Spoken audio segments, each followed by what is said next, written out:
Am I there? Mm. All right, we're going to try again what we tried last night. We heard the sound wasn't so good, so we are back.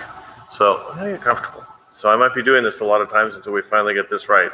Last night, I talked a little bit about ecclesiology and what it means to be church.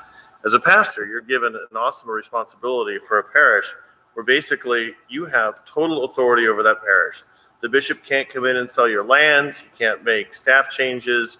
Whatever it is, you are the pastor. It is your parish. I think the thing that most people forget, and anybody who knows any two people, no two people ever totally agree.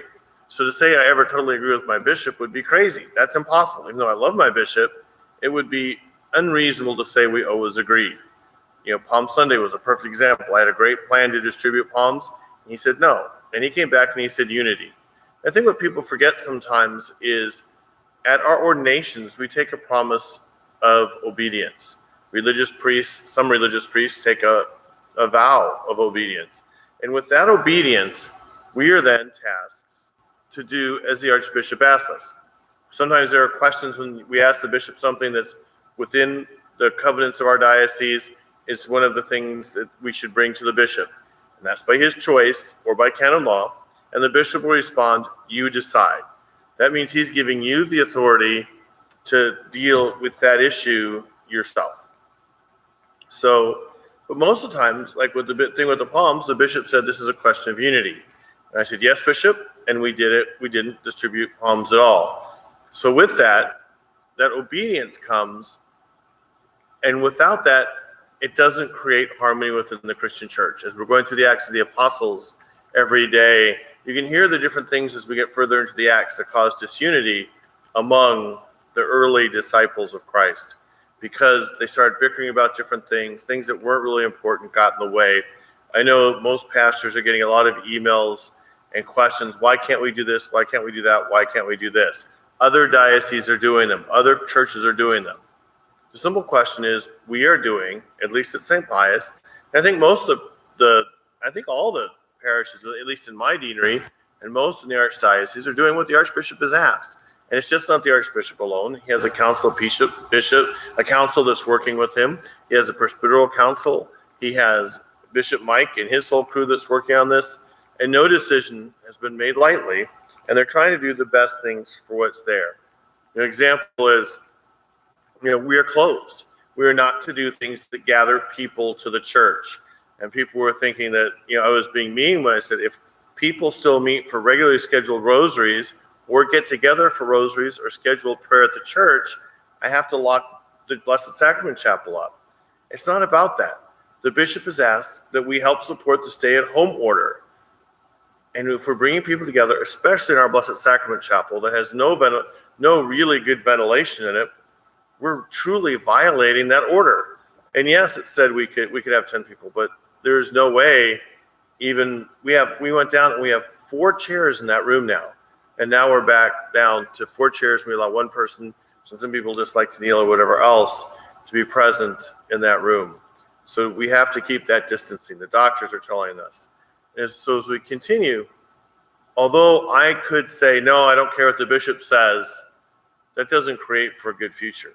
That doesn't help me to be the priest that I need to be and to thrive in the diocese, because then you end up at odds with your bishop.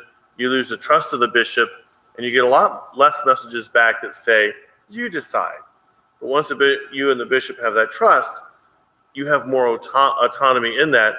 And this is one of those times that we have to trust the decisions that come down from the diocese. Yes, I could do my own thing, but my promise of obedience, which I made at my ordination to my bishop and his successors, which we renew at every Chrism Mass. This year was in my recliner. Well, next year I hope it's not in my recliner, even though that was the most comfortable seat I've ever had for a Chrism Mass. That is how we live and deal with these things. So I ask you, as we go through this time, to, if you're not one of my parishioners, be good to your priests, be good to your pastors. This is difficult for all of us. Realize that the buck stops here, stops at our bishop. I was introducing the Archbishop to a group of kids before the pandemic started, right as isolation was starting, whatever else. And I said, this is Archbishop Gustavo. His boss is the Pope. And I think people forget how flat the hierarchy is for our church. Archbishop's boss is the Pope. My boss, well, we have Jim Fisher, who's the vicar for clergy, but technically the bishop has given him the authority to deal with us. Technically, as a dean, my boss is the bishop. You could say Jim Fisher, then the bishop, but my obedience is to the bishop. So in order to respect that and the health of our church, that is how we do things. And that's how obedience comes in, to keep the pastors making choices which keep the archdiocese and the priests in them working along the same spirituality of which the church has picked for the bishop running that diocese. I hope this wasn't too long and rambling. Hope this might help people understand things. And this is mostly a test just to see if we can do YouTube and Facebook Live off the same computer. Hope you're having a great evening. Tomorrow's Thursday will be Monsignor Terry Nolan's funeral at 10 o'clock. It will be live on Facebook. It'll be live on KSAT. And it will also, for here at St. Pius, we'll have adoration at 6, more of an adult focused with just music and quiet.